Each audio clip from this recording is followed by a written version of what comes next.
반갑습니다. 천천히 거니는 숲서림입니다. 시험을 앞두고 있는 분들 모두 합격을 기원합니다. 합격을 위한 전략적 공부법 시작해 보겠습니다. 요양보호사 자격증 시험은 필기시험이 35문제, 실기시험 45문제로 나오고요. 시험시간은 90분, 오지, 선다형으로 출제되며 합격 기준 점수는 60점 이상입니다. 2023년도부터는 많은 것들이 변화가 되는데요. 우선의 CBT, 즉 컴퓨터 시험으로 바뀌고요. 이수 교육 시간 역시 늘어나서 공부하시는 분들에게는 많은 부담이 될 예정입니다. 지난 5월에 치른 39회에서는 91.1%라는 높은 합격률을 보였는데요. 38회에서 조금 더 높아져서 91.4%였죠.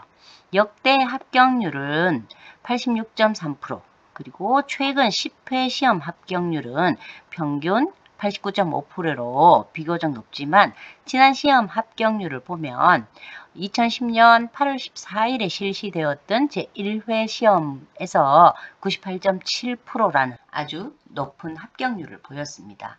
국가의 어떤 시험이든지 간에 이렇게 첫 회 시험은 높은 합격률을 보이고 있는데요. 이는 자격증 시험의 기준을 확보하기 위함입니다. 전문성 강화를 위해서 도입한 첫 해는 98.7%였지만 바로 뒤이은 제2회에서는 80.1%로 합격률이 많이 낮아졌었습니다.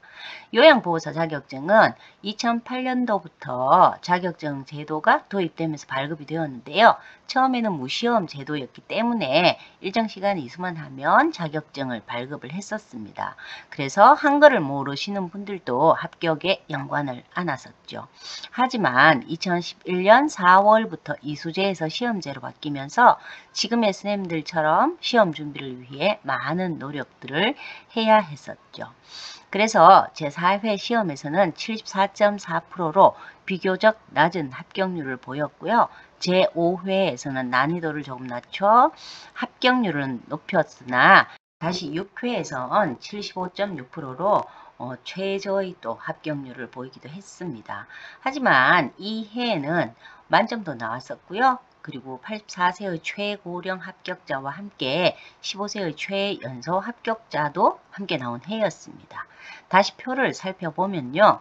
제4회, 제6회, 제8회의 합격률이 낮아지는 것을 볼 수 있는데요. 이는 요양보호사의 합격률을 전에의 합격률을 봐가면서 난이도를 조절한다는 뜻입니다. 제11회부터 20회까지의 합격률을 살펴봐도 알 수 있는데요.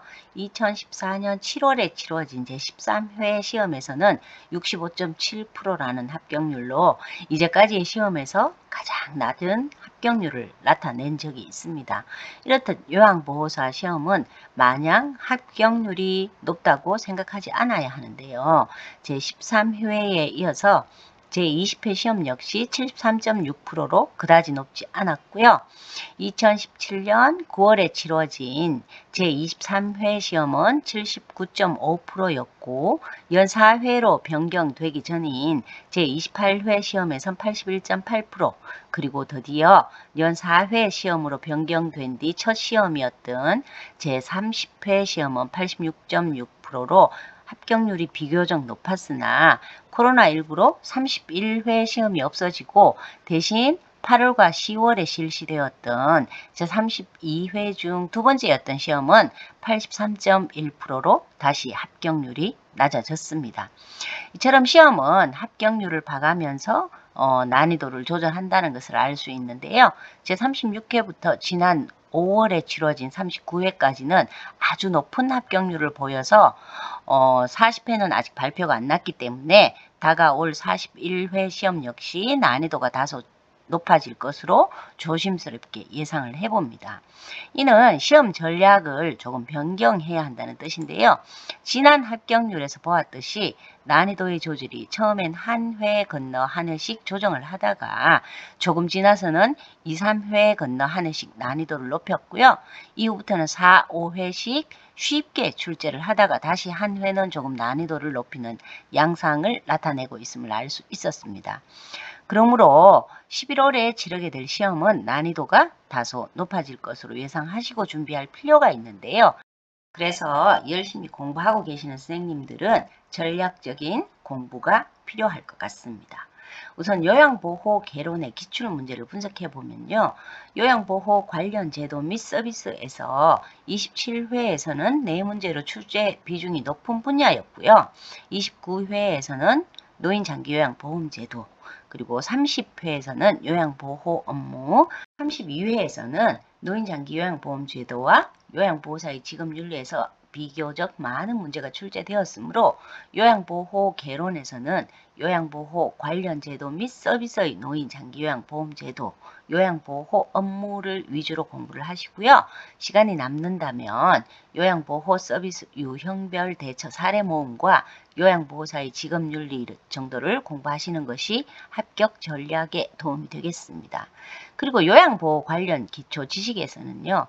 노화에 따른 변화와 주요 질환이 압도적으로 많은 문제가 출제되므로 이 부분을 중점적으로 공부를 하시고요. 요양보호 강론에서는 신체활동 지원 중 우선적으로 체위 변경과 이동 돕기, 이어서 개인위생 및 환경관리, 배설 돕기, 식사 및 영양관리, 투약 돕기의 순서대로 공부를 하시고요. 의사소통 및 정서 지원의 상황별 의사소통도 일부 공부하시면 좋겠습니다. 다음으로 역시 요양보호 강론에서 치매 요양보호는 반드시 집중 공부가 필요하고요.